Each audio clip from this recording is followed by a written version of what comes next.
Hello, everyone. It's time for the Buck and 2MC show. Let's start off with the Blue Water Climate Control commercial. People always ask, where did we get the name Blue Water Climate Control? When a Navy ship casts off lines, exits the harbor, and loses sight of land, that's blue water sailing. It takes a team of people to do that. Tireless work, focus, and attention to detail. So much of starting a business is just like that. After it's done, you get filled with deep satisfaction for accomplishing something, and it's quickly followed by, now the real work begins. We're Blue Water Climate Control. Hello again. It's just me again. I couldn't even raise Alexis and Alex. Apparently, the restaurant business is kicking their butt. They didn't even answer me today, which tells me they're too busy to even look at their phones. I have worked in a bar many, many years ago in college. I fully know what that job entails. I can't imagine owning one and managing it on top of all that. So y'all are stuck with me tonight. Let me start running the chat so I can see what you're saying. Beth is here, Renee, Donna, and Credence. My regulars are here. I love it. How happy was everybody to finally see a schedule for the Lady Vols? I know everybody's been waiting and waiting and waiting. And it looks like there's still one game to come. You could, if you read the release, it said there'd be another non-conference game added in November. I think that spot was what was holding this up. And I think all of this, the rest of this has probably been set for a while. And that game is still being worked out. It will probably be, it's not going to be a big name. I mean, those contracts would already be done. It's probably somewhere to put that. They've got a gap of, let's see, they host USF. That'll be a tough game in Knoxville on November 15th, and then host Texas on November 21st. So they're probably looking for a game to slip in between those two and not go 6 days between games. That would be my guess looking at this schedule. Unless it somehow, no, I don't think the exhibition game is November 3rd, Southern Illinois, November 10th. I'm scrolling to my phone looking at it. So if you're going to have it in early to mid-November, it's probably going to land somewhere in there. I guess other possibility. Now you got a Wednesday game where you're hosting Southern Illinois, and then you play Friday at UCF. It'd be another good game. So yeah, you're not going to put it there. But there's one more to come. But I know everybody is happy, including Patches, who can't wait for all the post-game Zooms to get this schedule in hand so we can actually see what's going on. Donna, it won't be Carson Newman. You cannot play a lower division school in your regular schedule unless you want to just torpedo your net. I was going to say RPI. Carson Newman would be, they're not adding an exhibition game. They're adding a non-conference regular game. It looks like the exhibition game will be Georgia College. And for those who don't know, if you want to have an exhibition game, it has to be with an NAIA or Division II, even could be a Division III, but it can't be a Division I school for your exhibition game unless you just want to do that. And I didn't even think about that until I just started talking to myself here. That could also be a possibility, though it probably wouldn't come. It was not going to come in November. It would come in October. But if two Division I schools wanted to play each other, they can in a quote scrimmage or exhibition type game. But the rules are no publicity, no media, no photos, no anything. Tennessee has done that. I think Tennessee has traveled to Asheville to play. Kelly did that a couple of years ago. I know Holly did it. You can have some really good matchups in late October of where both head coaches just agree that they have to. They agree and they have to by NCAA rules. You cannot publicize that game. You can't have spectators. You only have team personnel. And I don't even see box scores from it. I'm sure they keep a box. So schools do it if they really want to get some real top-notch live action early to really see where they're at. and it doesn't count. Obviously, it's an exhibition. So the best thing to do is at least have one, and that would appear to be Georgia College, where you have fans in there. You go through the procedure of player introductions. Though I don't think they do the big thingies for the exhibition games. And so I can't remember because there wasn't an exhibition last season. It started late. So we still have one little gap in the schedule, and I believe the release said it would probably come in earlier mid-September, mid-November. Adam, that was not a contract with it. Adam said, I thought we had a contract with Indiana since we went there. That was just an added game in a pandemic. Last year was just so weird. Indiana had a cancellation. Tennessee had a cancellation. So it worked out for them to play each other. That was just a one-off. Now, of course, both coaches probably like the idea of establishing a home and home, but sometimes that takes a year or two. Here we go, Patches, to get that set up, just to find an open spot on both teams' schedule. So that was not a home and home. That was just we got an open spot. We don't want to sit around not playing. You got an open spot. Let's do this. I mean, that was all last season where Tennessee had to scramble. And, one opponent, the opening opponent for Tennessee, if you recall, canceled their whole season. Hopefully we're not going through that again. Credence says maybe Notre Dame. I think the Notre Dame series is on hold for now. It was going to restart, and then you had the pandemic and a coaching change, and I just think I'm not sure that. I mean, I'm not saying it can't come back, but I think it's on a pause right now. Indiana would make a lot of sense actually, and I think it would be a great series, but it's not going to start this season, because that was not a home and home. It was just an unusual situation. That was a long explanation. Sorry about that, Adam. Let's see. Denise said, hi, y'all. Restaurant is tough. I worked all weekend myself, so finally a Wednesday off. Yeah, I mean, there's no days off, particularly if you're a sports restaurant. I mean, you can't. Saturday's your big college football. Sunday's NFL. Monday's Monday night football. It's just – It is a grind. It is hats off to everybody who does that, because it is incredible to do that for a living, and particularly in this climate when people are being a little weird. At least we finally have confirmation of the Las Vegas tournament. It is the South Point Thanksgiving Shootout. They will play Kansas on the Friday after Thanksgiving. That's November 26th. And then Oklahoma State on November 27th. So 2 games back to back.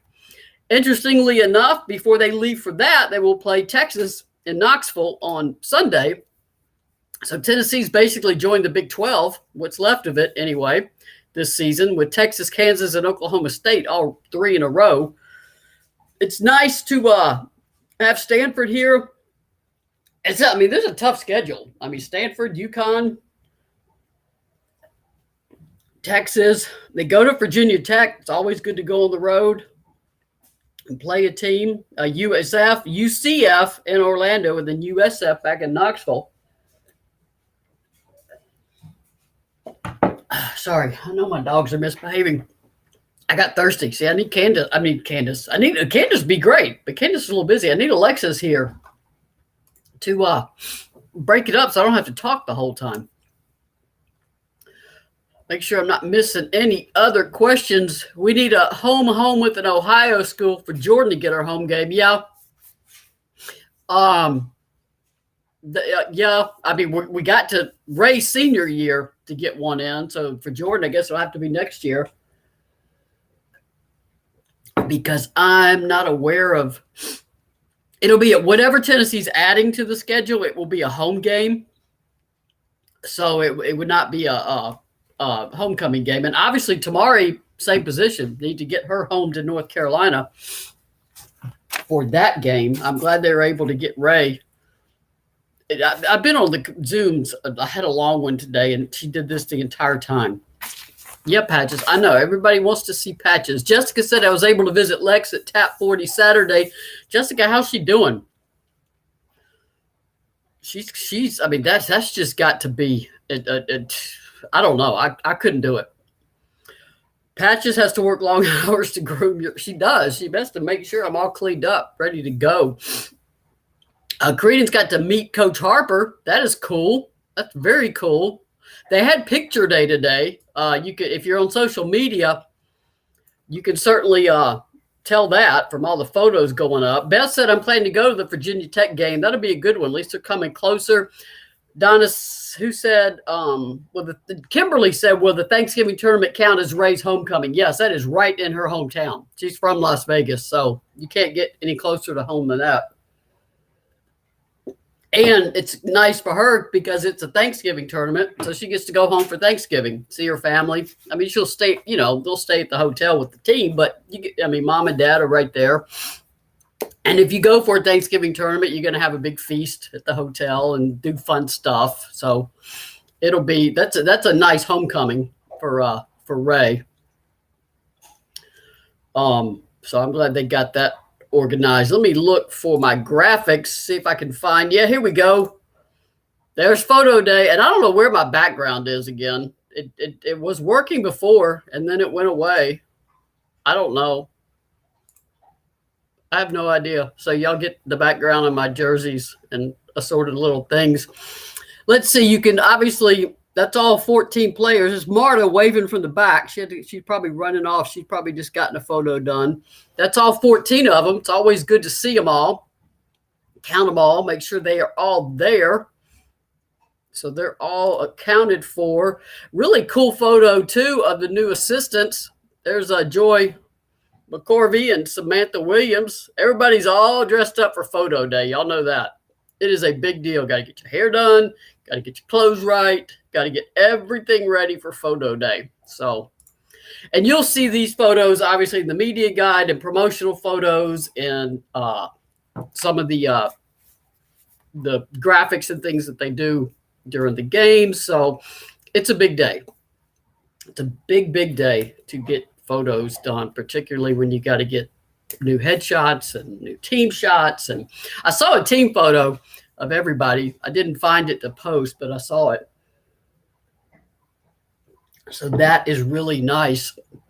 I probably should mention our sponsors. See, I need Alexis here. Ooh, I can put them all up at once. That's really easy on me. Collective Unfiltered, of course, is on Monday. ArdenMountainDesigns.com.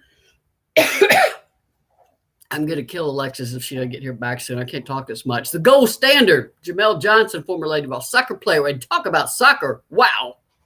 Nobody's even scored on them. Alexis Hornbuckle basketball, of course, just passed at tutoring. And, of course, Blue Water Climate Control and Tap 40 Grill. More important issues. That's not it, Maria. It's in here somewhere. I don't know where I put it. Anyway, we'll get rid of that one. Here, we're promoting somebody else's show on here. That was nice of us, though. So you can't forget Tap 40 Grill. I have not gone yet. There it is. I found it. I have not gone yet because I am not doing restaurants yet. We're in this little thing called a pandemic still, and we're not doing so well in Tennessee overall, if you've seen the numbers. So I am going to outdoor events like baseball or staying put and still wearing a mask. Speaking of Orange Mountain Designs, I wanted to put this up. It is the 2021 Girls Got Skills Team Building and Tournament Experience. That's coming up October 16th in Maryville. At Maryville Little League, it's on 42nd Street in Maryville. There will be a tournament to my understanding, the teams for the tournament, it'll be girls teams, high school and younger teams who will be playing in. I think they've filled up on that. They're also going to have this team building and tournament experience with other players who could come out. Obviously, Ashley Rogers, Kiki Malloy, part of the new NIL deal, will be participating in that inaugural event with Orange Mountain Design. So if you live around here or you're interested in watching some softball or seeing the players, come out October 16th to Maryville, as we say here in East Tennessee. Let's go back to the chat so I can see what Credence. I wish they would have gave JoJo a home game. You sort of run out of time with that one. mean, she got to play Michigan, but that was in San Antonio, so that doesn't count. Yeah, that's harder to do. I mean, for Alexis Dye, it's easy. You just go to Alabama or Auburn. I mean, either one, but Alabama really. I wanted to jump ahead to the Stanford game, of course, coming in here December 18th, then ETSU on December 20th on a Monday, where all the players all they're thinking about is going home, so they better not overlook that game. And then they come back. They'll be back for a December 27th game on Monday against Chattanooga. That's for those who don't know, Kelly was on the staff at Chattanooga as an assistant under Wes Moore. He, of course, is now at NC State. So it's always good to have it. I like to see in-state programs get the high profile of playing at Tennessee. That is always good. And then, of course, open up the SEC on December 30th. At least it's not New Year's Eve. Seems like they were on New Year's Eve all the time. And then, of course, COVID wiped that out last year. Alabama, that's in Knoxville, though. So that won't be homecoming yet for Alexis. And then immediately go to Arkansas on that Sunday. Then, of course, come home, A&M. Then go to Ole Miss. Then go to Vandy. Then Kentucky and Knoxville. Then Georgia and Athens. Then Auburn at Auburn. And bring Arkansas back. Then all the way to Florida. Then UConn comes in. Oops, now we got to host Missouri. Then host Vandy. Then go to Alabama. Then go to South Carolina. Come back home. Host Mississippi State. Close out senior day with LSU. That is why I love seeing a schedule, because guess what? Here you go. That is when you really realize you're a college basketball player, when you get into that flow of games like that, and you're on the road, you're traveling, you're taking charter flights, but you're landing at 2 or 3 in the morning. That is where the freshmen start to realize, wow, this is college basketball. I mean, it is just night in and night. You got 4 days between games, really. I mean, 3, because you eat up a day with travel and then getting back. And you don't have time you got to get ready for the next one. And there is no give-me game in that SEC schedule anymore. Not a single one. You don't look at any one and think, oh, well, that'll be an easy game. That just doesn't happen in this league. And I do like that Kelly has beefed up this schedule, but also provided a little bit of breathing room at times, because you do want to be able to get players some time. Now, the other teams she's picking, they're NCAA tournament teams. They're winning their conferences or are getting the automatic bid or being a conference bid. So she's done a really good job in a relatively short amount of time of getting the schedule where she wants it. So I think the reaction I've seen, people are pretty happy with seeing the schedule come out. Now people can make their plans for November, December, January, February, March, and April. Leslie, I posted a story, a Kelly Harper interview at the website I write for. It gives a link to download it. There's also, you could probably YouTube it and search it and pop it up that way. You can.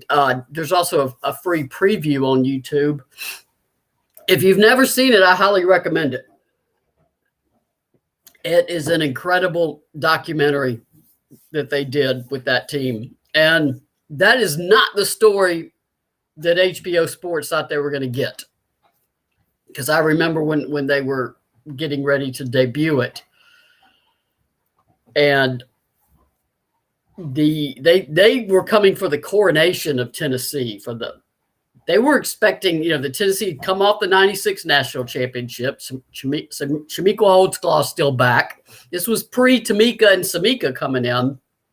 They thought they were going to get juggernaut Tennessee, and they got this team that struggled big time, as you will see in the documentary. And HBO wanted to pull the plug. They're telling the producers to bail, cut out of there. That's not the story we wanted. The producers fought to stay on it. They said, we got something brewing here. We want to stay on it. There's a better story with what's going on now. They didn't foresee what they did, they just were. If you watch it, it's just an incredible documentary of the inner workings of a team, and what a story they got. But that just shows you how sometimes you have to fight to get what you want. And those producers had to fight to stay on that story. HBO was ready to pull them out. Say, this is what we had in mind. And you got to be able to pivot and realize we may have a better story here. So as you watch it, realize that in the middle of all of it, those producers were having to fight to stay there. Kimberly said, if we ended the Notre Dame series, I don't think it's ended. I just think it's series tend to come and go. And I just think it played out. And then Notre Dame was going to come here, and then the pandemic hit, and I think Notre Dame has added other teams to its schedule. I don't get the impression that there was, anything like we're terminating or ending it. I just don't think it's working out right now. Doesn't mean it won't come back. I know when Holly was here, she's trying to get Duke restarted. I don't know with Kara there if that's something she's interested in or not. Duke just released its non-conference schedule too. So Tennessee wasn't the only one that was late. A lot of schools were coming out with these late, and SEC, of course, released its schedule today, so everybody can see who goes where and when. Denise said, I really need to check the schedule out. I would love to get to Knoxville for possibly a long weekend and try to catch 2 games. There's a possibility to do that. It's harder in the SEC sometimes, but it's a little bit easier with the non-conference because they can be bunched a little bit closer together. So, yes, take a look at it. A lot of people are excited that the Monday game is so close to Monday after Christmas, because people come back home for Christmas, and that December 27th, a lot of people would just extend their so that's a possibility, Denise. I don't know what your travel plans are on the holidays, but you've got Chattanooga December 27th on Monday, and then Alabama is in Knoxville December 30th before they hit the road for Arkansas.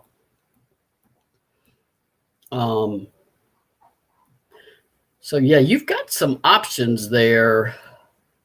At Stanford, of course, if you came for Stanford game, you got two games very close together. Stanford's on a Saturday, December 18th, and ETSU is on a Monday. And then they'll break for the holidays. So if you wanted to catch them before the holidays.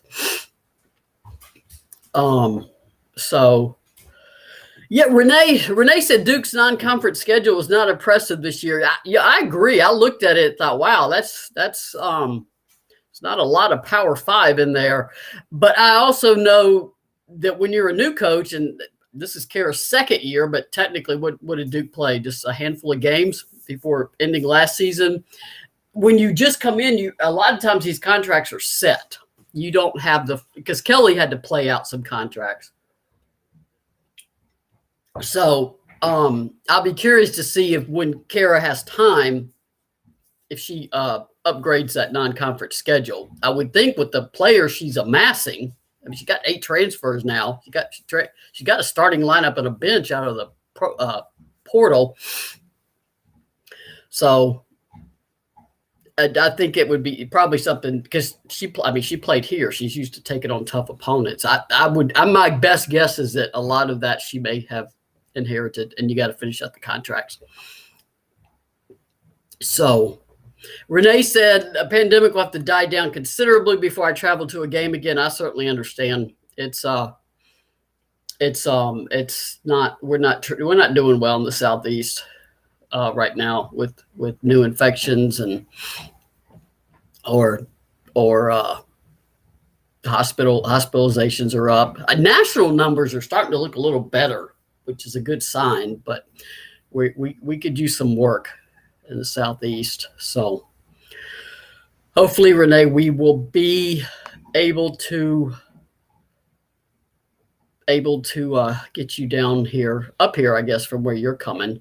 Karita says, I hope they require masks. Karita, they're not requirement at volleyball that I can see. I mean, when I see the crowd shots, no, I mean, some people are on their own, but I don't see people wearing them in a group, and they're sitting relatively close together. So I don't know. The Tennessee just extended the campus mask mandate that you have to wear them when you're in classrooms, lecture halls, that type of thing, for another 2 weeks. They're evaluating it every 2 weeks, but that only affects the academic side. Any athletic decisions would come from the athletic department. So I don't know at this time whether or not there will be. I mean, certainly you can wear one. I certainly will when I go. And I agree. I want to see our numbers come down considerably, because this is I don't want this disease. Nobody, I don't think anybody actually wants it, and I know too many people who have gotten it.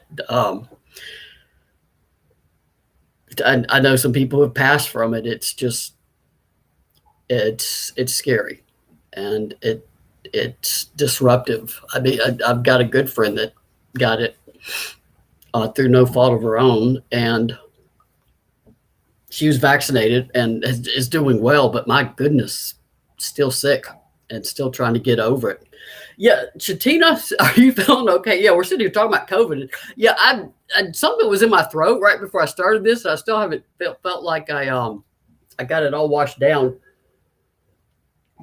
It also has been a long day. I have been chained to this computer since 7:30 this morning, and barely able to get away from it. And it's my eyes are crossed. But I didn't want to skip out on this, even though I can't find any of my buddies here to help me with it. We do have another event. I think y'all know about it coming up with, and I'll get some better pictures here, coming up with Nikki Anasike. The Kendra Scott, probably for those who know, is a jewelry store across the country. There's a Knoxville location in Bearden, 5350 Kingston Pike. And on September 19th from 1 to 9 p.m., they were doing a give back to help Nikki and her family. And Nikki could design her own piece of jewelry, and she selected that bracelet you can see. And I'm going to get a better picture of it. I don't expect you to read that. There'll be a code available online in terms of how to buy it, and 20% of the proceeds will go to Nikki. The Kendra Scott does a lot of these. Did a one for the Pat Summitt Foundation. This is the actual bracelet that Nikki liked. I asked her why she picked yellow, and she said it's such a happy color. And she's happy now because she feels like her babies have made it. And here is Nikki in the store when she went to select what she wanted. And you can see on her wrist, she's wearing it. And there's the little Chalucci and Mez. They turned, I guess, 3 months. There they are. They turned 3 months on September 5th. Obviously, little Chalucci right there on the left. He's still got a little catching up to do. There's Mez, just a growing and a growing. But my goodness, what a difference for Chalucci. He's looking healthy, doing well, and just thank goodness for everything that went right with saving those babies. So if you want to make plans, or if you're around, you want to go see. I'm trying to find out if Nikki's going to be there, and I'll let y'all know. It's September 19th. I believe that is a Sunday. Yes, that should be a Sunday. So that will be something to keep in mind. And if you're not from Knoxville, you can also order online if you want to wear a bracelet that Nikki deserved. She does deserve it, that she designed. There it is again. You can see it a little up closer there. And that will be available to people and in the store and online. Denise says, you're doing a great job as always. Thank you. I don't have my producer here. I've had to upload the photos. I'm just like, where are they? You don't realize how much you need a producer behind the scenes until you're trying to talk and hit all the buttons you're supposed to hit at the same time. Clearly not multitasking well today. Renee said, are you going to be able to do individual interviews with the players this year? and ask your offbeat questions? I don't know yet.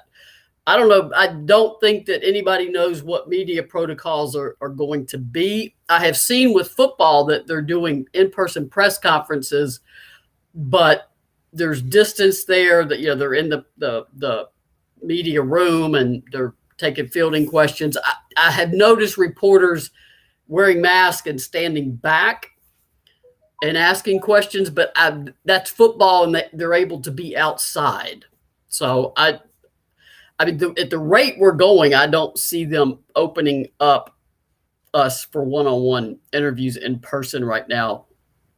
But I don't know. I don't think they know. And that's not something they have to really worry about until late October. That's usually when media day is. It could just be Zoom again, or it could be a mixture of both.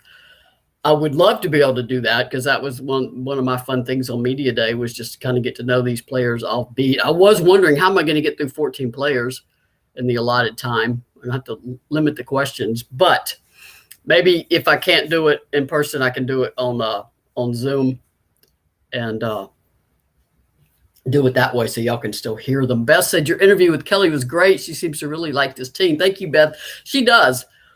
And I had interviewed her a couple of weeks ago and was transcribing the tape, and then all the stuff came up with the Hall of Fame and Orange Mountain Designs NIL event. And Labor Day weekend, I'm like, I got to get this done. So I got it done in 2 parts. You can see it on my social media or go to GoVols247 and you'll find the stories, or you find it on Twitter, Facebook. I put it up everywhere. So you could see it there. It was just catching up with Kelly about everything. She does like this team. She likes their attitude. Now, I've always said this, and y'all have heard me say it before. It's easy to like a team in the summer. Though the freshmen all being in and getting in as a group and shooting on their own is a very good sign. But there's no pressure in the summer. I mean, it's summer school. You're not traveling. You don't have, your day is not playing minute to minute. You don't have 6 a.m. workouts and then class and then study. You have very limited workouts. You can only go 8 hours a week in the off season, and that's total strength and conditioning and court work. So it's not anything like the regular season. Where it'll start to separate itself, okay, is how do they do when practice begins? And that's going to be probably October 3rd. There's a fall break coming up. It's very short. They're only off like Thursday, Friday. There's a fall break coming up at the very end of September, 1st of October. And I believe they will come back to start practice on that October 3rd. Okay, now you're going to go 2 hours in practice. And then you got class the next morning. And you may have 6 a.m. conditioning. And then you got to be back at practice. And you're going to go 2.5 hours. Then you got study hall. Then you're back in class. Now you're tired. Now is when it's when the freshmen start to, like I said, they realize it when that schedule kicks in. But how are you going to do when you have a 2-hour practice and you're exhausted and you've got study hall and exams and class alarm going off at 8 o'clock there, even earlier the next morning, and then you got to grab lunch and get back to practice and lift weights? That's where you start to see people separate themselves. And they start to realize what college basketball is all about. I also, Beth, liked her comment about being really picky in recruiting. They are. Kelly has an idea of how she wants to play and the type of player she wants to recruit. And she is looking, she does not want to bring somebody in that she doesn't think has a legitimate chance to compete on the team. And she doesn't want to bring somebody in just because they're 5-star ranked 1, 2, 3 in the country, because they may not fit with what she wants to do. I'm not saying she's not going after top kids. She is. But she's got a very good idea of how she wants to blend a team. And I do like where they're going with 2022. I didn't expect a lot from 2022 when you change assistant coaches in the spring, and not just 1, but 2. They have a lot they have to try to catch up with, but I like the direction they're going. I like the players that they're targeting. Amaya Jenkins, of course, will be next. She's coming in this weekend. She is the guard from Kentucky. Talasia Cooper came in last week. Actually, she came in Thursday through Saturday so she could go to the football game against Bowling Green. And then Kyla Oldacre is going to be here, I believe, in mid-October, like October 10th, or somewhere in that weekend. I think there's a football game. So that's the big girl from Ohio, the 6'5" post. That's very good. And then Justine Passat, of course, is already committed and is looking to take a visit. If she can get down here, work that out where she can actually take an official visit, probably time it to a football game. But as Kelly noted in the article, if you haven't read it, your recruiting is not necessarily done now in November. You get that November early signing class and you're pretty much done. The transfer portal has changed all that because you don't know who on your team may enter it, and you don't know who on other teams may enter it. So the transfer portal just it's roster management year by year. Now, I do think the more successful teams will get a core group of players that they keep. I do think it can be disruptive if you're overturning your roster. Syracuse may be a perfect example every year. I don't see that as a long-term strategy for a team, but maybe some coaches can make it work. And I don't know. I think Kelly would like a more stable core. That doesn't mean players aren't going to leave. I mean, sometimes it doesn't work out for you. It wasn't what you thought it was, or you think you should be playing more, or you realize, okay, this isn't exactly what I thought it would be. I mean, players, you have to be prepared for the fact that you can lose players after every season. You can also bring in players after every season, like Alexis Dye coming in. Alexis Dye is a pandemic player. She played 2 years at JUCO and 2 years at Troy. So technically, that's 4 years. Her eligibility should be done, but everybody got an extra year with COVID, and Alexis Dye was like, this is a great chance for me. I'm going to take advantage of that extra year and go to another school, go to a bigger school. And now she came to Tennessee. So that is a one benefit. I hate to even use that word with a pandemic, but you got some players who, because of their truncated seasons and a bizarre season, who were granted blanket eligibility for an extra year. So here they go. Kimberly said, how many do you think we'll get in this 2022 class? Initially, I thought 2, and I'm talking November, not as you look at the portal. I thought 2 or 3. And obviously we knew Passat. Justine Passat was already there, so everybody knew that was 1. Now, would they get 1 or 2 more players to go with her? So then I thought 2 to 3. Now, then Oldacre, I mean, that changes the number. I could see Tennessee. I mean, Tennessee would take all 4. Whether they'll get all 4, I don't know. Well, besides Passat, so whether they get all of the other 3, I don't know. But I could see Tennessee making a push to get all 4, and then 3. 3. I always hedge it because in recruiting, you rarely get everything you want. So it could be 3. But if I am a post and I'm looking at rosters across the country, I am seeing a wide open place to play post at Tennessee based on their depth and who they've got coming in and who they've got graduating. That is going. I mean, Keegan will be done after this season. Obviously, Tamari will be going in her senior year. So if you're a freshman, Tamari and Emily Saunders will be going into their senior year. So if you're a freshman, you're thinking, man, the only people ahead of me on this depth chart are two seniors. I'm talking the true center position, because Sarah Puckett, Caroline Strickland, they can play 3-4. So Passat can play 3-4. But as a true post player, if you're looking at Tennessee's roster, you are looking at wide open playing time very quickly.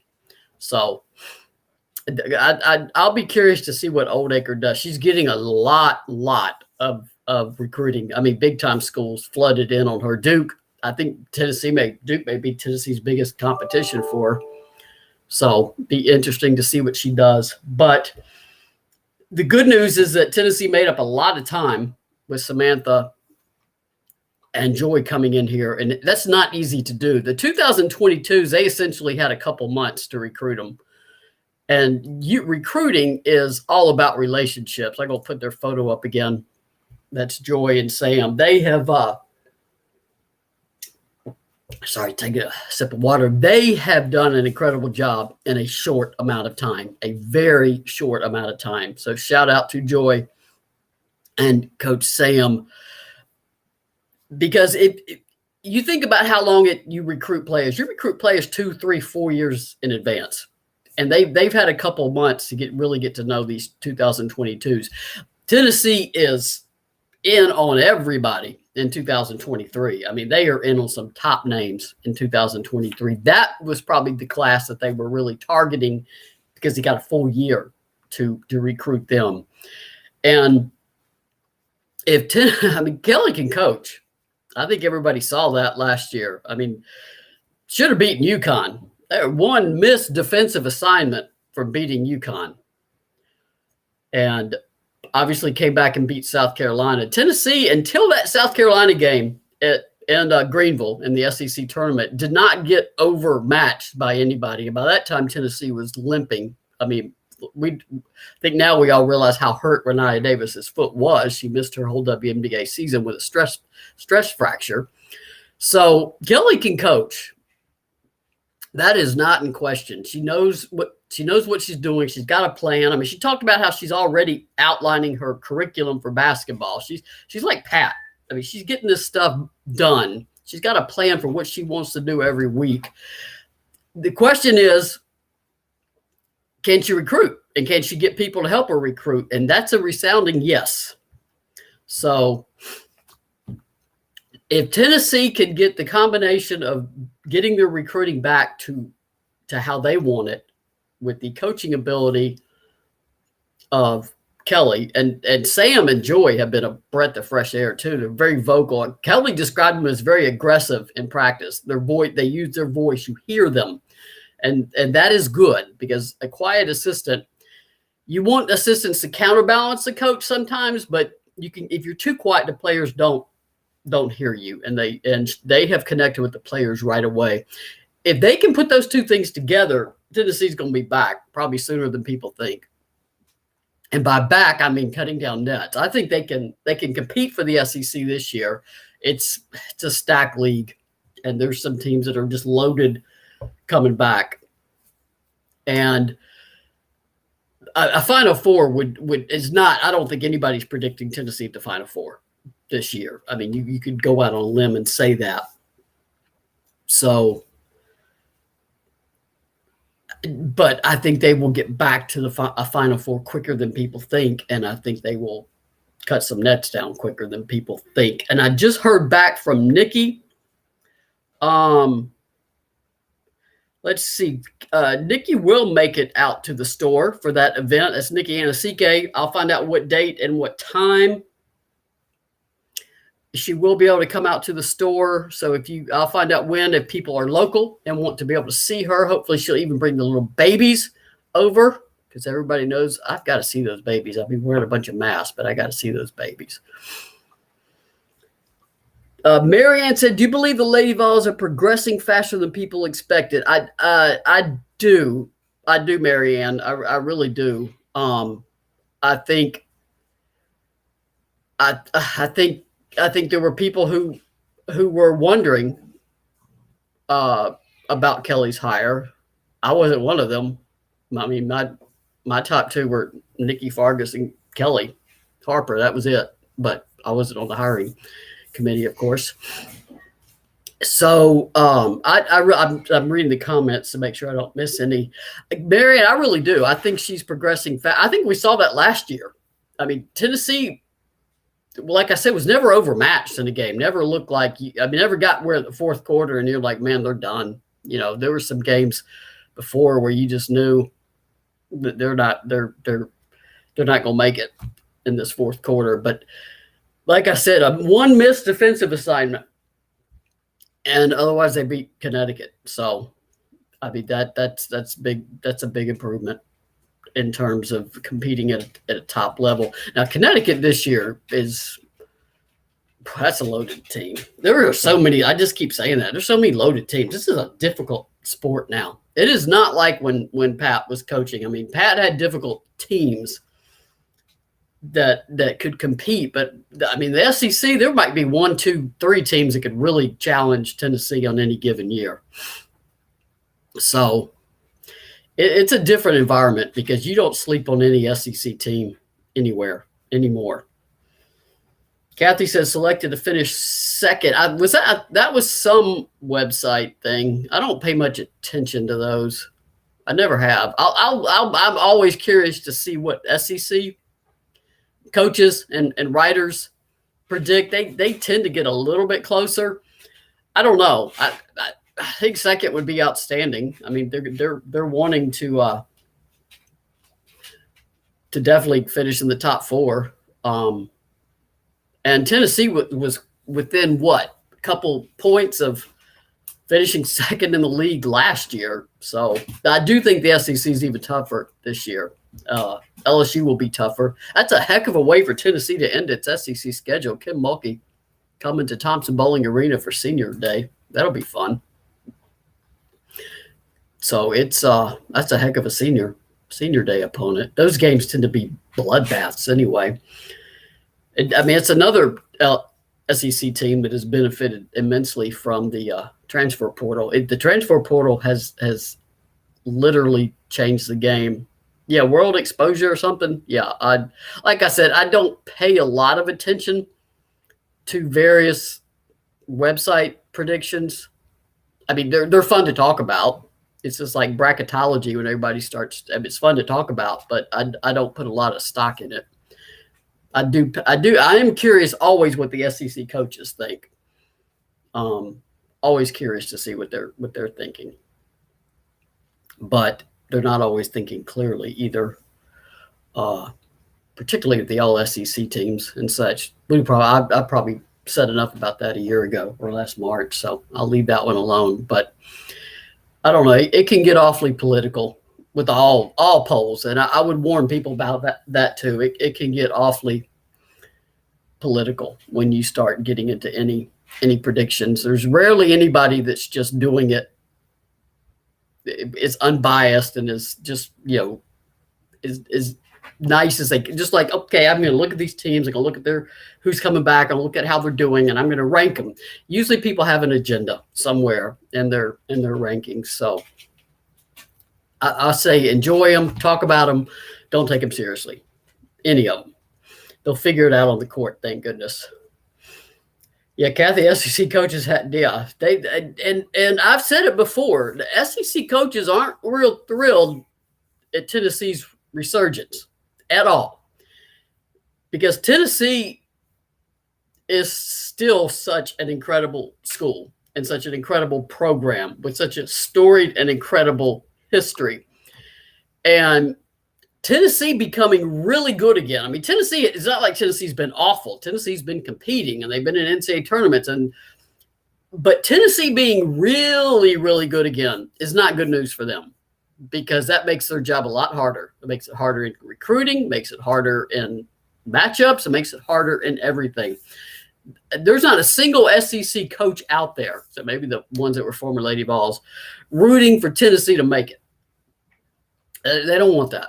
So, I mean, Kelly's got a lot to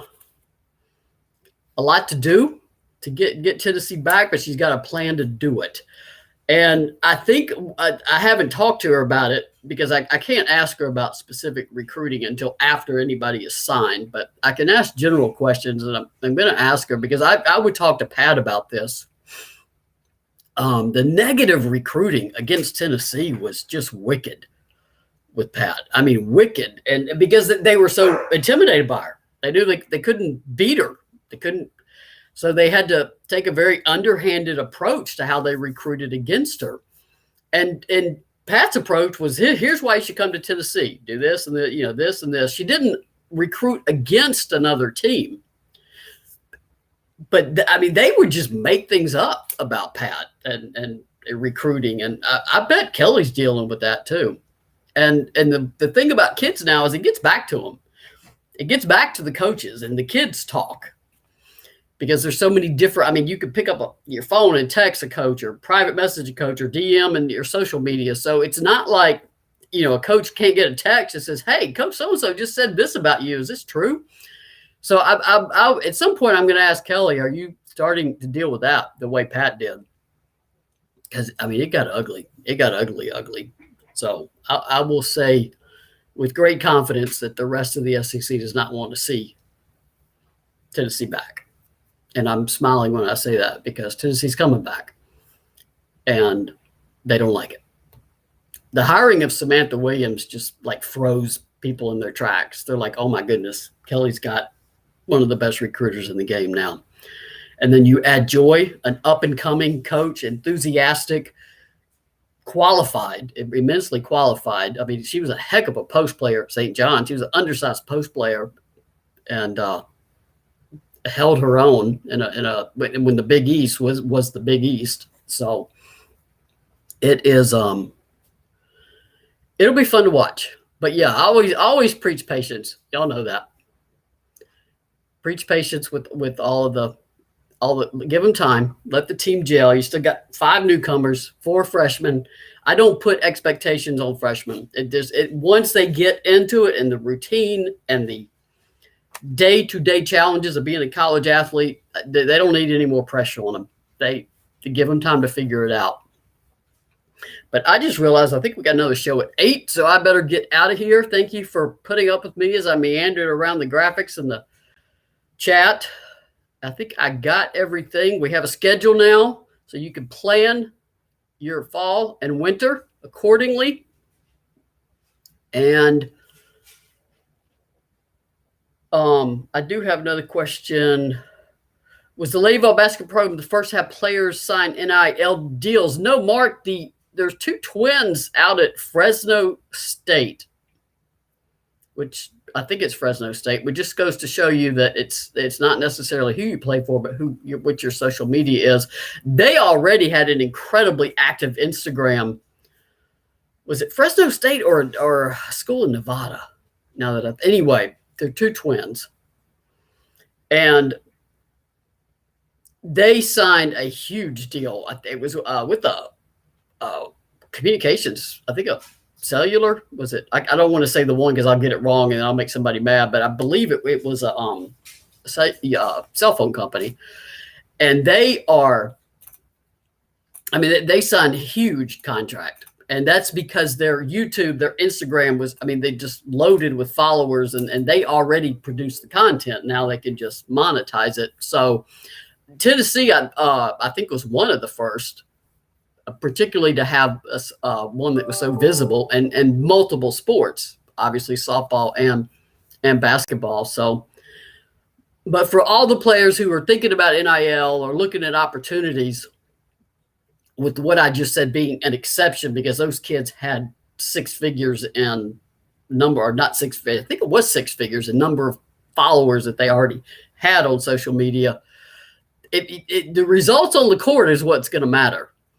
That's going to set you up. It could set you up for some NIL opportunities in college, but it's going to set you up if you want to make a living playing basketball.